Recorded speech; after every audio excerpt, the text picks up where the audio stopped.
하나님 감사합니다. 우리 옆에 있는 분들하고 서로 우리 인사 좀 합시다. 당신은 주님의 축복받은 사람입니다 라고 축복하십니다.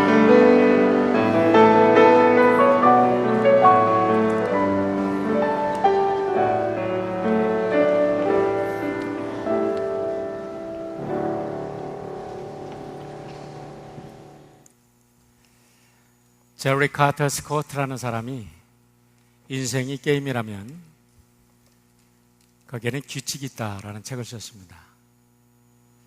그런데 인생이 게임이라면 거기에는 언제나 해프타임이 있다는 것입니다. 우리 지난주에 새로운 후반기 첫 주를 맞이하면서 해프타임의 중요성에 대해서 말씀을 드렸습니다. 우리가 해프타임을 잘 활용하면 전반전을 좀 힘들게 왔더라도 우리가 후반전을 역전할 수 있지만, 해프타임을 잘못 사용하고 작전을 잘못하면 전반전에 큰 승리를 가졌어도 후반전을 완전히 망치고 인생을 망치는 사람들을 보게 됩니다. 성경에 보면 삼손이라는 사람이 있습니다. 하나님께 나시린을 택해서 참으로 축복받고 누구보다도 용감하고 누구보다도 지혜롭고 그가 머리가 길고 있는 한 그를 당할 사람이 없었습니다. 천하무적이었습니다. 그의 전반전의 삶은 정말 승리의 삶이었습니다. 그런데 그가 그 들릴라라는 블레셋 여인에게 빠져서 그의 머리를, 하나님의 주신 축복의 머리를 깎인 후에 그의 인생의 후반전은 너무나 비참한 인생의 모습을 우리는 성경이 말하고 있는 것을 보게 됩니다. 그런데 재미있는 것은 엘리야라는 사람입니다.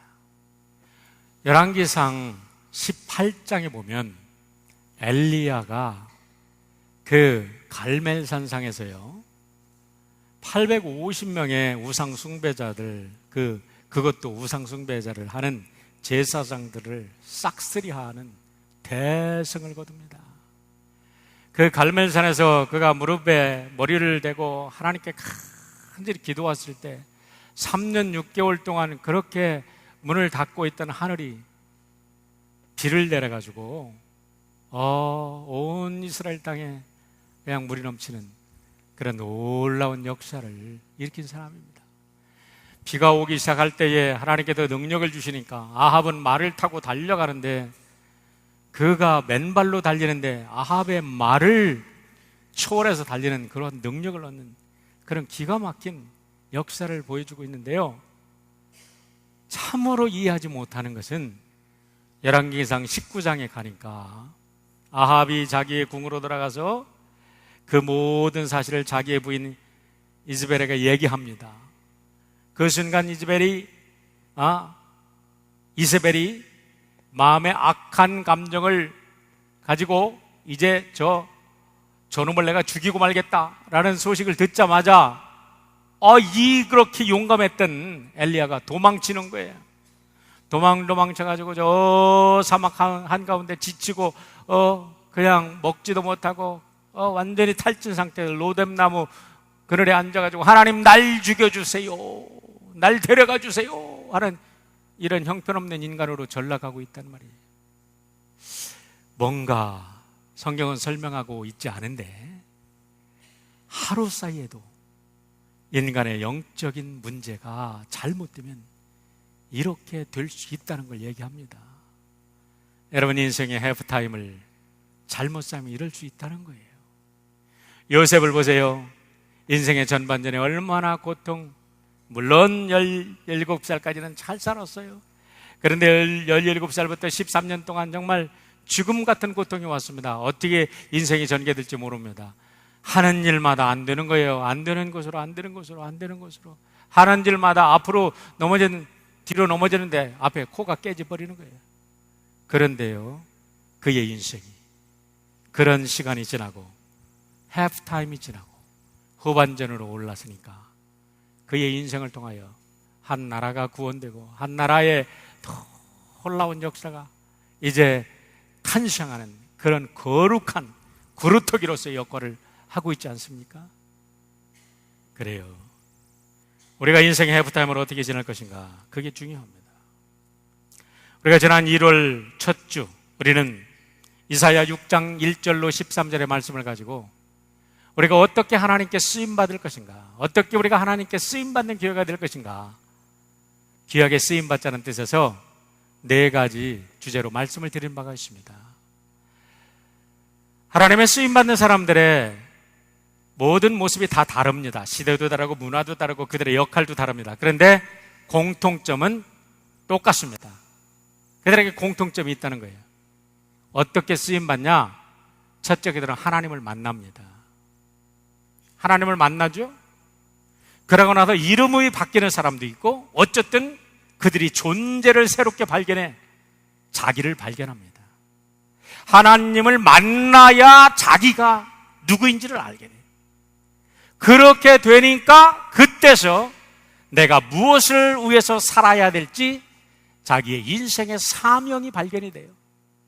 인생이 사명이 발견된 사람은 행복한 인생이 되는 겁니다. 그때부터는 무슨 주어진 조건이 문제가 아니야, 상황이 문제가 아니야.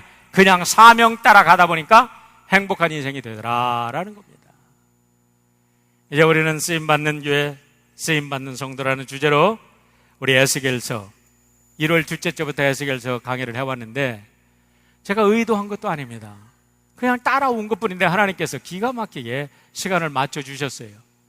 7월이 시작되면서 에스겔서 전반부를 딱 끝나게 해주시고, 에스겔서 후반부에 들어가면서 새로운 이제 에스겔의 사역을 우리는 만나게 되는데요, 그것이 어디를 기점으로 달라지냐면 에스겔 33장 21절로 22절의 말씀으로부터 달라집니다. 21절에 보니까 우리가 사로잡힌 지 22년 10월 5일에 예루살렘부터 도망하여 온 자가 내게 나와 말하기를 그 성이 함락되었다 하였는데, 그 도망한 자가 내게 나오기 전날 저녁에 여호와의 손이 내게 임하여 내 입술을 여시니 그 다음날 아침 그 사람이 내게 나올 임시에 내 입이 열리기로 내가 다시는 잠잠하지 아니하였노라. 아하, 이게 무엇인가? 참 희한한 얘기가 지금 나오고 있습니다. 자, 에스겔이 지금 바벨론으로 잡혀가서 5년을 지냈어요. 25살에 잡혀가서 5년을 지내고 30살에 그 이국 땅에서 제사장으로 취임합니다. 그리고 민족의 파수꾼으로 예언자로 취임을 받습니다. 30살에 취임을 받고 하나님의 말씀을 전하는데, 그가 7년간 하나님의 사역을 전하는데, 7년간 사역은 어떻게 전하라고 하시냐면 하나님께서 벙어리를 만들어 버리십니다. 여러분, 우리가 그가 벙어리가 된 말씀을 보면은 어디 나오냐면은 에스겔서 3장 26절에 나와요. 내가 내 혀를 내 입천장에 붙게 하여 내가 말 못하는 자가 되어 그들을 꾸짖는 자가 되지 못하게 하려니 그들은 패역한 족속임이니라. 내 맘대로 말하지 못하게 한단 말이에요. 하나님께서 파수꾼으로 세우시고 선지자로 세우시고 예언자로 세우셨는데 너무나 희한하시게 말을 못하게 입술에 벙어리를 만들어 버리세요. 그런데 그러면 7년 동안 어떻게 사역하셨는가? 3장 27절에 나옵니다. 그러나 내가 너와 말할 때에 내 입을 열리니 너는 그들에게 이르기를 주 여호와의 말씀이 이러하시다 하라. 들을 자는 들을 것이요 듣기 싫은 자는 듣지 아니하리니 그들은 반역하는 족속임이니라 라고 말합니다. 그러니까 하나님께서 지난 7년 동안 역사, 전반부의 역사는 어떻게 되냐면 하나님께서 에스겔의 입을 완전 컨트롤 하십니다. 100% 컨트롤 하십니다. 그래가지고 하나님의 심판의 말씀을 전할 때, 그리고 하나님께서 전하고자 하실 때는 에스겔이 입을 열어서 말씀을 막 전하게 하세요. 그 다음에 자기 얘기 좀 뭐 좀 섞어서 얘기하려고 하고 속이 상해가지고 그들에게 리스판 달라 그러면 입을 딱 다물어가지고 말을 못하게 하시는 거야. 그런데 오늘 3장 21절과 22절 예루살렘이 망했다는 소식이 오면서 에스겔에게 새로운 이제 사명이 시작되고 새로운 놀라운 역사가 경험되는데, 이 예루살렘이 망한 이것과 에스겔이 선지자로 택함 받은 것과 벙어리가 된 것이 다 연관됐다는 겁니다. 에스겔이 이스라엘 예루살렘이 멸망한 얘기를 듣고 나서 22절 다시 보세요. 그 도망한 자가 내게 나오기 전날 저녁에, 자, 예루살렘이 망했습니다. 전멸했습니다. 그런데 예루살렘으로부터 바벨론 그발강까지는 몇 킬로가 떨어졌냐면 2600km가 떨어졌어요. 이게 뭐 단순하게 하루아침에 달려갈 그런 마라톤 거리가 아니야. 600km니까 며칠 몇 날을 뛰어갔는지 몰라요. 그런데 전해 들은 게 아니야. 그 중에서 도망한 자가 직접 목격하고 겨우 살아남아서 이 사람이 에스겔이 있는 곳까지 달려간 거예요. 달려가서 에스겔에게 말하려고 가는데 에스겔은 이 사람이 오는지도 몰랐는데 이삭하게 에스겔이 잠을 자는데 그날 저녁에 입술이 풀리는 걸 느꼈어요. 이제까지 벙어리로 딱 다물게 했던 그 벙어리 입술이 풀려집니다. 자기의 입이 풀려지는 거예요. 희한하다 하고 잠을 잤겠죠. 감사하다 했는지 모르겠어요. 어쨌든 근데 그 이튿날 아침이 됐더니 한 사람이 달려와서 보고를 하는데 예루살렘이 망했다는 거예요. 드디어 올 것이 왔다는 거예요. 그런데 하나님께서 그때에 에스겔을 다시 부르시는 겁니다. 여러분, 자기는 에스겔은 그 사명이, 예언자의 사명이 이제는 끝난 줄 알았어요. 왜냐하면 예루살렘 성, 하나님의 성, 시온의 도성, 그 영광의 도성이 피의 도성으로, 절망의 도성으로, 애곡성의 도성으로 다 외국인의 그 말발국에 짓밟혔기 때문에 이스라엘의 운명이 끝남과 동시에 자기의 예언자의 운명도 끝난 줄 알았는데, 오늘 33장 1절에 보니까 여호와의 말씀이 내게 임하여 가라사대, 다시 그를 불러서 다시 그에게 하나님께서 파수꾼으로의 역사를, 파수꾼으로서의 임무를 다시 부여하십니다. 우리가 잘 알지만 파수꾼으로서의 임무는 이미 에스겔 3장에서 다 이미 주어진 바 있는 거예요. 이미 에스겔은 파수꾼으로서의 사명을 받았어요. 그런데 예루살렘이 멸망하고 나자 다시 파수꾼의 그 사명을 하나님께서 재차 확인해 주고 계시고, 그때부터 이제 그의 입이 풀려서 하나님의 메시지를 전하는데 이제 메시지는 달라집니다. 심판의 메시지가 아니라 회복의 메시지로 달라지는데, 그것이 바로 34장 이후부터 전개되는 내용이고, 오늘 33장에서는 그 변화되는 과정, 그리고 새롭게 파수꾼으로서의 임명, 재임명을 받는 그와 같은 모습 속에서 여러분과 저에게 주시는 메시지 세 가지를 다시 한번 확인하려고 합니다.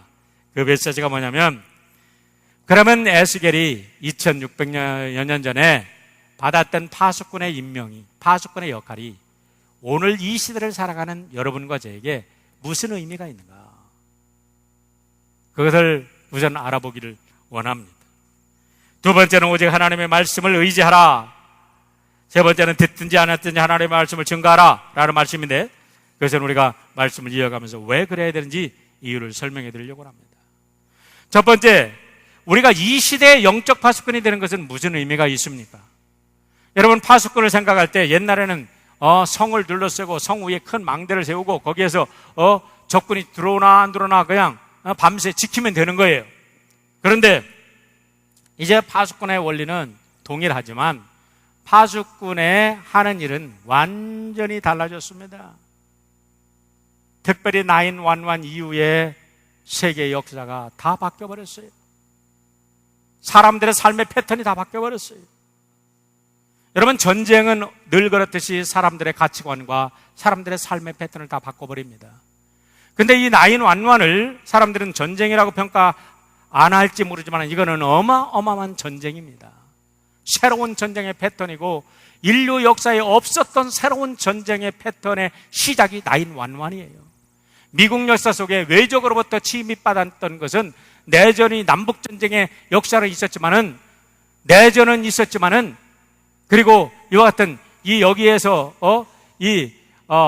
멕시코 군대를 내쫓는 이런 내전이죠. 그것도 내전은 있었지만은 외국 군대가 이 미국의 본토를 직접 공격한 것은 일본이 하와이 진주만을 공격한 거하고 지금 이 테러 분자들이 911 때 저 뉴욕의 쌍둥이 빌딩을 공격한 것이 두 번째라는 것입니다. 그런데 이들의 공격을 한번 보세요.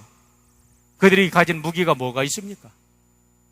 여러분, 무슨 어마어마한 군대를 데리고 왔습니까? 무진장한 폭탄을 가지고 왔습니까? 맨몸으로 왔어요. 많은 사람을 데리고 온 것도 아니에요.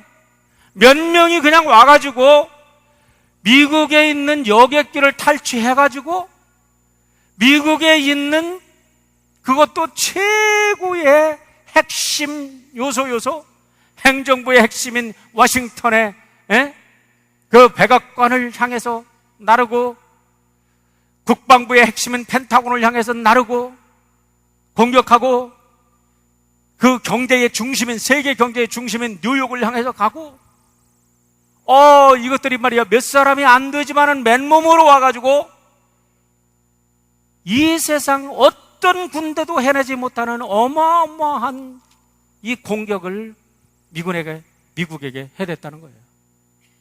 그 후에 미국의 모든 사람들, 세계의 모든 사람들이 아주 전율했어요. 와, 무슨 이런 전쟁이 있냐? 그런데 그 후에 한번 여러분 우리의 삶이 얼마나 바뀌었습니까? 그 전까지는 공항에 갈 때, 바이 할 때 공항에 들어가서 공항에 탑승, 저기 비행기 탈 때까지 커피 마시면서 얘기하고 비행기 거기 탑승구까지 가서 안녕하고 비행기 날아가는 것까지 거기서 빠이하고 왔는데 이제는 911 딱 터진 후에 비행기 창 들어가기도 힘들어. 미국의 비행기가 얼마나 많고 시포트가 얼마나 많아요. 그 다음부터 미국의 모든 자원들이 그냥 이 테러를 갖다가 어디서 오는 어떤 구석에서 테러가 오는지 정신없이 이것을 색출하려고 별하별 부서들이 생기고 장관들이 생기고 어마어마한 자원들이 쏟아부어지는데 그 후에 미국의 모든 경제가 어떻게 바뀌었는지 여러분 미국인 빚을 가지고 평가를 해보면 알게 됩니다.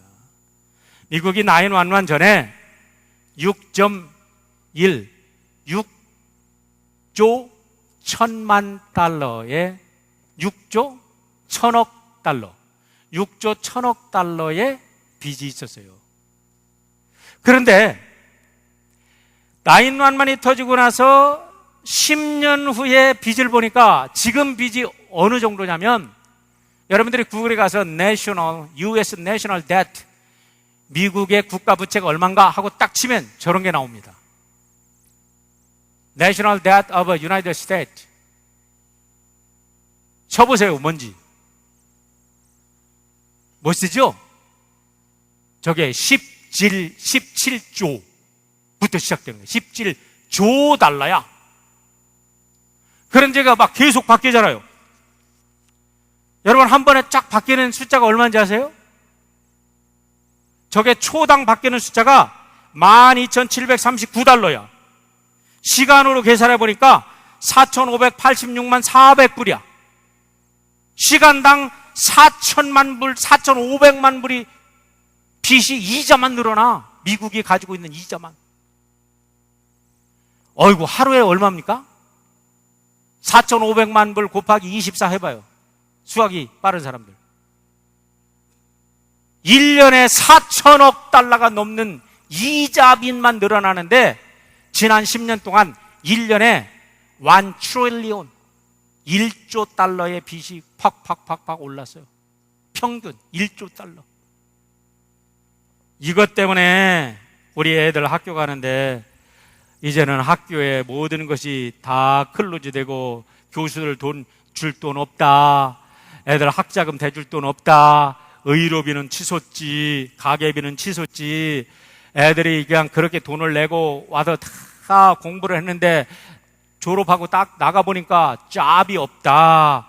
여러분, 괜히 그런 게 되는 게 아니라 이런 문제 때문에 그렇다는 거예요. 그런데 오해하지 마세요. 제가 지금 미국 경제 얘기하려고 하는 게 아니에요. 이게 무슨 문제라고요?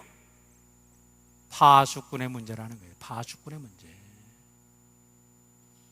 만약에 그때에 누군가가 그 테러 분자들을 색출하고 그들의 전략을 알아서 파수꾼이 경계를 잘 서가지고 누군가 그것을 색출했다 그러면 오늘 이 지경은 안 났다 이 말이죠. 거기에서 당하니까 그 당한 것을 이제는 발본색을 하겠다고 아프간 전쟁을 일으키고 이라크 전쟁을 일으켰지만 전쟁을 일으켜보니까 돌이킬 수 없는 어마어마한 전비만 소비해버리고 미국인의 모든 각 가정마다 각 개인마다 빚이 얼마나 많이 얹혀놓은 이런 꼴만 남겨놓고 세계 경제가 컬랩스되는 이런 위기까지 오게 되는 것이 바로 911이라는, 다시 말하면 경계를 제대로, 파수꾼의 역할을 제대로 못한 데서 오는 결과라는 것을 얘기하고 있는 거예요. 여러분, 이것이 국가만의 문제입니까?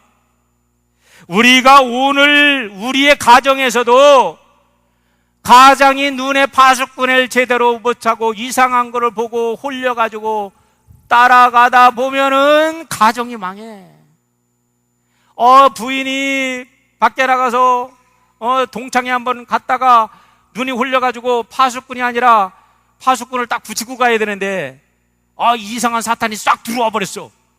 그리고 그다음부터는 남편 밥도 잘 안 해주고 그다음부터는 그냥 외부로 돌기만 하고 애들 케어도 안 하고 이상해졌어. 헛바람이 들었어. 어떻게 할 거야? 어떻게 감당해? 사랑하는 성도 여러분, 남의 이야기가 아닙니다.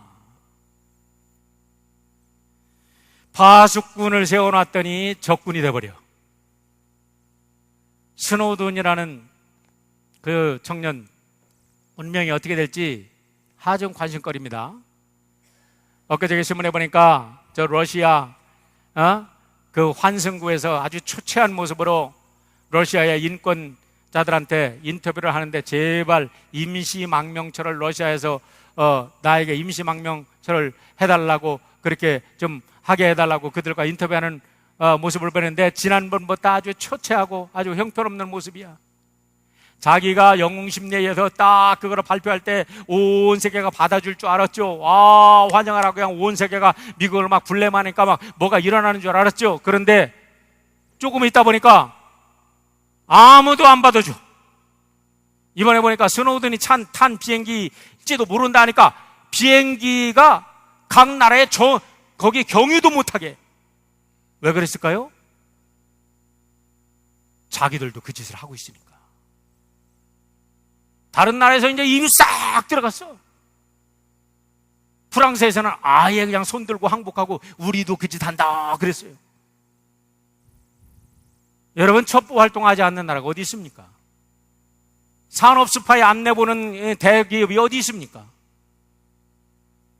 여러분들이 기업을 하면서 다른 산업 스파이가 다른 게 아니에요. 우리가 무슨 조그만 가게를 하더라도 내가 가게를 하는데 옆집 가게는 얼마나 잘 되나 너 가서 좀 보고 와라. 그게 산업 스파이야. 그것이 조금 전문화되고 그게 조직화되고 그게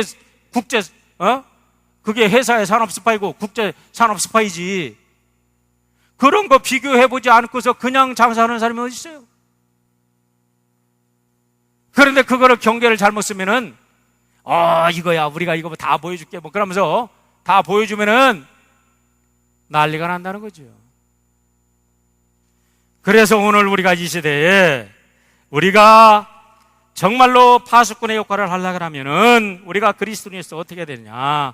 먼저 우리의 눈에 성령의 파수꾼을 잘 세우라는 겁니다.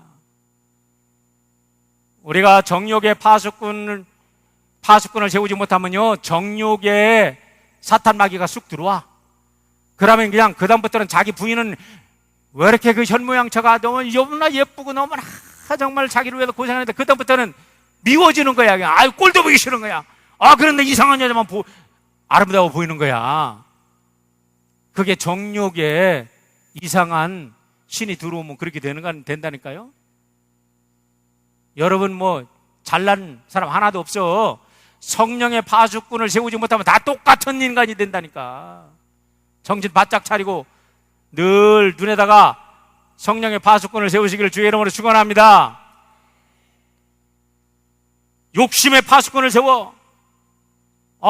그러면 그냥 자기밖에 몰라. 뭐 하던 거. 자기가 얼마나 추한 인간이 되는지도 모르고 자기 것만 챙겨 남이 어떻게 되는지도 모르고 자기 양 99마리를 얻고도 한 마리 양 있는 거 뺏어 가지려고 그래. 탐심의 파수꾼. 탐심의 파수꾼이 아니지.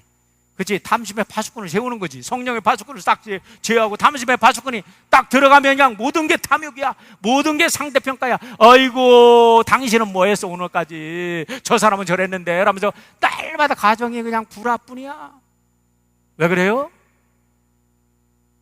성령의 파수꾼이 우리 눈에 벗겨지면 우리 인생 끝장나는 거예요. 입의 파수꾼을 세워야 됩니다. 여러분은 인생에 눈에 이렇게 악한 것이 들어오면 입으로 저주를 내뱉습니다. 근데 입으로 저주를 내뱉으면 어떻게 되는지 아세요? 자, 마태복음 12장 36절의 말씀 우리 함께 읽겠습니다. 같이 읽을까요? 시작. 내가 너희에게 이르노니 사람이 무슨 무익한 말을 하든지 심판날에 이에 대하여 신문을 받으리니. 뭐 때문에 신문 받아요? 내가 내뱉은 말 때문에 신문 받는다는 거예요. 남이 아무리 악담을 해도 내가 악담을 하면 내가 그 악담한 것 때문에 신문 받는다는 거예요. 내가 욕먹은 것 때문에 신문 받지는 않아요. 근데 내가 욕한 것 때문에 신문 받아. 내가 욕먹은 것 때문에 내 인격이 들어오지는 법이 없어. 내가 욕한 것 때문에 내 인격이 더러워지고 내 인간이 추해지는 거지. 내가 거짓말 한 것 때문에 내 인간이 망가지는 거지. 내가 남한테 들은 것 때문에 내가 망가지질 않아요. 여러분, 내가 거짓말을 하면 어떻게 됩니까? 사탄의 종이 돼. 그때부터 거짓말하는 왕초가 사탄입니다. 근데 사탄을 왜 뱀으로 비교한다고 그랬죠?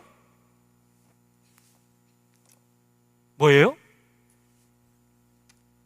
뱀이 혀를 낼 때마다 쭉 가만히 보면 이게 혀가 두 개야. 혀가 두 개. 여기서는 요 말하고 여기서는 저 말해. 교회에서는 좋은 말 하는데 나가기만 하면 그냥 이상한 말을 해. 이 친구한테는 요 말하고 저 친구한테는 저 말하고 가기만 하면 그냥 이상한 말만 해. 어이구, 말이 오염이 돼. 그런 사람들이 가면요, 진리가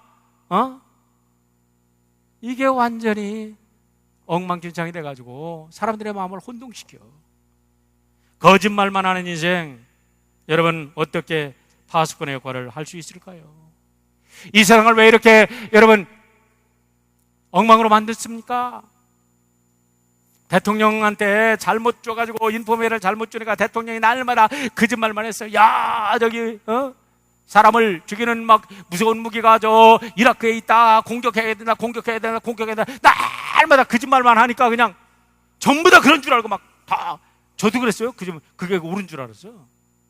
대통령이 거짓말 하니까 다 거짓말인 줄 알고 그냥 연합군까지 짜가지고 공격해야 하니까 뭐가 있어? 아무것도 없지. 결국 모든 사람들 고통과 슬픔과 아픔 속에 빠뜨리게 한 거 아닙니까? 그때 누군가 그의 입술에 진리를 넣어줄 수 있는 파수꾼의 역할을 했고, 그가 진정 파수꾼으로서 진리의 파수꾼의 역할을 했다면 그런 세계의 영웅이 됐을 거예요. 그런데 부끄러운 인간이 되고 인류 역사에 정말 오점을 남기는 대통령이 되고 말지 않았습니까? 여러분, 우리의 귀에 파수꾼을 세워야 됩니다. 왜 그렇게 하나님의 말씀을 들으라 그러면은 졸기만 하고 예화를 하면 눈이 반짝반짝해. 제가 설교하다 보면요, 다 보여요. 하나님 말씀 들으면 그러다가 무슨 예화를 하고 간증을 하려고 하면 눈이 바짝바짝해. 예화는 아무리 좋아도 에피타이저라니까. 메인 디쉬를 먹어야지. 남 얘기 해봐요. 얼마나 재미있어요. 남 얘기하는 것이 얼마나 재미있는지 성경에서도 나와요. 잠언서 26장 22절 말씀 한번 볼까요? 그것도 같이 한번 읽어야 돼요. 같이 한번 읽읍시다. 시작. 남의 말하기를 좋아하는 자의 말은 별식과 같아서 뱃속 깊은 데로 내려가느니라. 아이고, 요 말씀이 얼마나 재밌는지 몰라. 남의 말을 좋은 말 하겠습니까 이게? 흉보는 얘기지. 그 사람이 어땠대, 내가 당신에게만 얘기해 주는데 말이야. 야, 저 사람은 알고 보니까 저런 사람이더래. 그러니까 얼마나 이게 별식 같대. 이게 얼마나 그냥 꿀같이 맛있는지 뱃속 밑에 쑥 들어간대. 그런데 그런 것만 찾아다니는 사람이 있다니까. 교인이라고 하면서. 그래가지고 교인 다 갈라놓고 말이에요. 다 은혜 쏟아놓고. 여러분, 우리가 귀를 잘 다스리고 입을 잘 다스리고 눈만 잘 다스려도 사탄이 이 땅에 발붙일 곳이 없는 줄 믿으시길 주의 이름으로 축원합니다. 여러분의 가정이나 우리 교회나 이 사회나 이 정치 지도자들이나 이 사회를 이끄는 사람들이나 우리의 눈과 귀와 입만 제대로 다스려도, 이 눈과 귀와 입이 제대로 할례받고 성령의 인도만 받아도 여러분, 이 땅이 천국이 될 것입니다. 둘째로 우리는 하나님의 말씀만을 의지하자는 겁니다. 우리가 파수꾼이라면 7절 말씀 보세요. 인자야, 내가 너를 이스라엘 족속의 파수꾼으로 삼음이 이와 같으니라. 그런즉 너는 내 입의 말을 듣고 나를 대신하여 그들에게 경고할지어다. 그랬어요. 여기서 먼저 그런즉 너는 내 입의 말을 듣고라는 말씀에 포커스를 하시길 바랍니다. 파수꾼이라면, 우리가 하나님으로부터 파송받은 이 땅의 파수꾼이라면 우리는 하나님의 말씀만 들어야 된다는 거예요. 그런데 세상에는 웬 그렇게 소음이 많습니까? 하나님 말씀 들으려고 하면 소음이 너무너무 많아요. 날마다 들리는 소리가 절망의 소리요. 날마다 들리는 소리가 잘못된 정확한 모델을 하나도 제시하지 않아요. 전에도 여러 번 말씀을 드렸지만은 미국 은행에서 은행원들이 훈련을 받을 때 위조 지폐를 가려내는데 어떻게 위조 지폐를 가려내는 훈련을 하냐면 오리지널 지폐를 수만 번, 수천 수만 번 보고 오리지널 지폐를 연구하게 한다는 거예요. 오리지널 지폐를 눈 감고도 이제 알게 된다는 거예요. 그러면 위조 지폐를 다 안다는 거예요. 그런데 요즘에 들리는 소리는 올바르게 가정이 어떤 가정인지 볼 수가 없어. 한국 연습곡을 보면 웬 놈의 출생의 비밀이 그렇게 많은지 도대체가 알 수가 없어. 아이고, 내가 평생에 이 사람은 이제 진짜 인연이 돼서 만났다 했는데 보니까 이게 뭔가 이게 이렇게 해가지고 이 형제 자매가 돼. 도대체 이게 말이 돼. 그런 얘기만 가지고 연습곡을 꾸미니, 근데 그것이 한국의 현실이래. 할렐루야. 이게 놀렐루야지. 할렐루야가 아니고 이게 놀렐루야. 내가 하도 놀라가지고 그냥 말이 헛나와가지고 그냥 놀렐루야인데 할렐루야가 나왔어요. 이 들리는 소리가 말이에요, 어떤 가정이 옳은 가정인지 하나도 없어. 옳은 소리를 들어야 옳은 게 뭔지를 알지. 다 그저부렁이만 들으니까 이게 판단 근거가 사라진 거예요. 어디서 옳은 말 들을 거예요? 하나님 말씀 들어야 옳은 말이 나오지.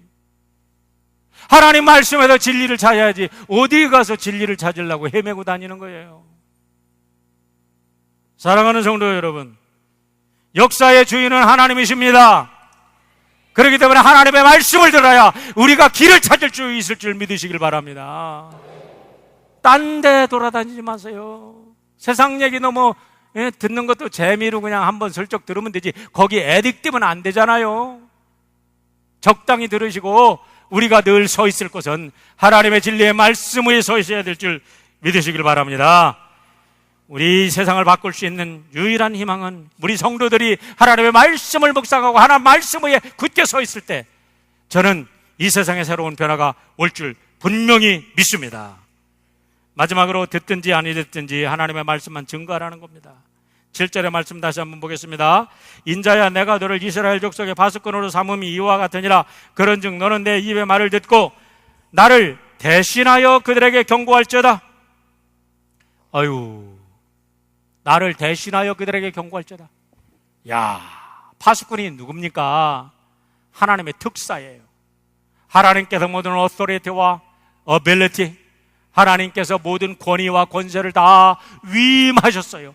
하늘과 땅에 있는 모든 권세를 내게 주셨으니 그러므로 너희는 가서 할 때 그 가서라는 속에는 내가 하늘과 땅의 모든 권세를 내가 받은 대로 너에게 다 줄 테니까 너희들이 가서 하나님의 권세로, 하나님의 이름으로, 나의 이름으로 가서 이 말씀을 증거하라라고. 우리 하나님의 말씀하신 줄 믿으시길 바랍니다. 하나님의 말씀을 증거하라는 게 어떻게 증거해요? 때를 얻든지 못 얻든지, 사람이 듣든지 아니 듣든지 증거하면 되는 겁니다. 증거하면 어떻게 돼요? 그들이 안 들으면 책임은 나에게 없어. 그런데 내가 증거하지 않아서 그들이 못 들으면 그 책임은 나에게 있다는 거예요. 이게 파수꾼이라는 거예요. 우리 하나님께서 우리들에게 모든 권위를 위임해 주셨어요. 하나님을 대신해서 하나님의 말씀을 증거하라 라고 주셨는데 우리가 잠잠하면요, 우리 하나님께서 교회를 버리십니다. 누가 예수 그리스도의 복음을 증거할 겁니까? 불교인이 우리를 대신해서 복음을 증거해 주시겠습니까? 여러분, 저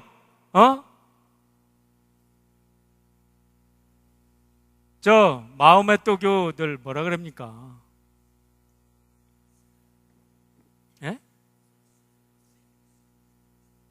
크게 얘기해야지. 제가 모슬렘들, 제가 요즘에 정신이 좀 이상해졌어요. 모슬렘들이 기독교를 전해줄 것 같아요? 우리가 증거하지 않으면 누가 증거하냐고. 그렇죠? 지난번에 우리 그랬잖아요. 우리 유대인들이 자녀 교육을 시킬 때 내가 내 자식 가르치지 않으면 누가 가르칩니까? 그들이 내가 내 자식을 가르치지 않으면 그들은 거리에 나가서 거리에 있는 사람한테 배울 겁니다. 그 말이 얼마나 도전이 되는 말인지 몰라요. 그래서 유대인들은 매일 금요일, 토요일 저녁 8시부터 미국에 있는 전 회당에 아버지들과 아이들이 함께 모여서 토라를 연구하고 탈무드를 디베이트하고 그러면서 아버지가 아들에게 딸에게 그 말씀을 가르치잖아요. 토요일 날 저녁에 더군다나. 그런데 그 아이들이 그걸 좋아한대잖아. 그러니까 그 아이들이 세계를 여러분 점령하지 괜히 점령하는 게 아니잖아요. 우리가 복음을 전하지 않으면 누가 전하냐 이 말이에요. 히틀러 정권 때에 한가하다가 8년 동안 옥고를 치른 마틴 미네르라는 목사님이 계십니다. 이분이 우리가 존경하는 버네퍼 목사님과 함께 옥고를 치렀는데 버네퍼 목사님은 사형을 당하고 마틴 미네르 목사님은 다행히 종전을 맡게 됩니다. 살아서.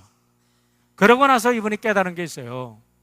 정치와 사회가 잘못되면 이거 방법이 없구나. 그래서 이분이 전쟁 백서를 쓰고 정치에 참여를 하게 되는데 그 전쟁 백서에 자기의 간증을 했는데 이런 간증을 했다고 합니다. 전쟁이 끝날 무렵 나는 7번이나 똑같은 꿈을 꾸었습니다. 많은 사람이 한 줄로 서서 하나님의 심판을 받고 있었습니다.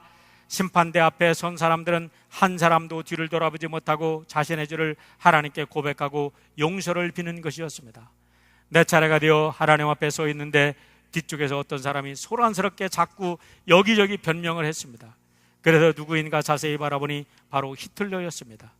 그때 하나님께서 제게 말씀하시기를, 히틀러가 이렇게 된 것은 바로 너의 책임이다. 너는 8년 동안 히틀러 정권에 항거는 했지만 그에게 한 번이라도 전도한 적이 있느냐?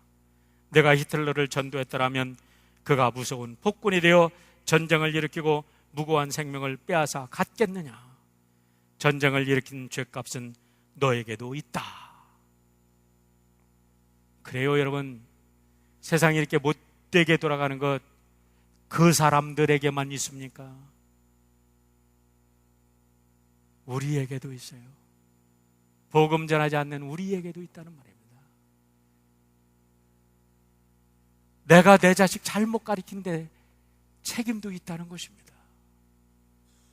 이제 하나님 말씀, 정말 하나님 말씀밖에는 소망이 없다는 사실을 알고 우리 사랑하는 모든 성도 여러분, 이 시대의 영적 파수꾼이 되시기를 주의 이름으로 축원드립니다. 기도하겠습니다. 아버지 하나님 감사합니다. 에스겔을 들어 민족이 멸망하는 그 어두운 시대에 희망의 등불로 세우셨고 이스라엘 민족을 다시 회복시키셨습니다. 세상이 정말 멸망할 것처럼 온 세상이 어지러운 뿐입니다. 아버지 하나님, 바르게 가는 것 어디를 바라봐야 할지 우리는 알 수 없습니다. 그러나 오직 한 분 우리 주 예수 그리스도의 말씀만이 우리의 소망인 줄 믿사오니 그 말씀 붙잡고 이 시대에 우리를 부르시는 하나님의 말씀에 순종하여 영적 파수꾼의 사명을 감당할 수 있도록 우리 윌시의 모든 성도들을 축복하여 주시옵소서. 감사드리며 예수님의 이름으로 기도하옵나이다.